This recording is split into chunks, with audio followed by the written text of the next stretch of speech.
स्वातंत्र्य दिनाचे औचित्य साधून तहसील कार्यालयाच्या सभागृहात आयोजित सत्कार समारंभाच्या कार्यक्रमाच्या अध्यक्षस्थानी उपविभागीय अधिकारी प्रदीप कुमार पवार प्रामुख्याने उपस्थित होते। यावेळी मंचावर तहसीलदार राहुल पाटील, माया तहसीलदार कृष्णराव ठाकरे, विनोद वानखडे, चारुदत्त पाटील प्रामुख्याने व्यासपीठावर उपस्थित होते। राज्यातील सर्वसामान्य जनतेला शासनातर्फे राबविल्या जाणाऱ्या विविध योजनेची माहिती मिळावी म्हणून 1 ऑगस्ट ते 15 ऑगस्ट दरम्यान राज्यभर महसूल पंधरवडा साजरा करण्यात आला। या पंधरवड्यात मुख्यमंत्री माझी लाडकी बहीण योजना, मुख्यमंत्री युवा प्रशिक्षण कार्यक्रम, मुख्यमंत्री तीर्थदर्शन योजना, युवा संवाद, कृषी मार्गदर्शन, महसूल इत्यादी प्रणाली, सैनिक हो तुमच्यासाठी इत्यादी योजनेची माहिती पंधरवड्यात देण्यात आली होती। सन 2023 ते 24 या वर्षात उत्कृष्ट कार्य करणारे अधिकारी, नायब तहसीलदार,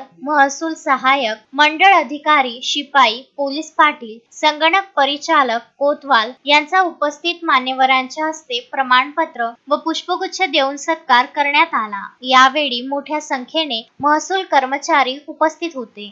संजय गारपवार, विदर्भ न्यूज, मोर्शी।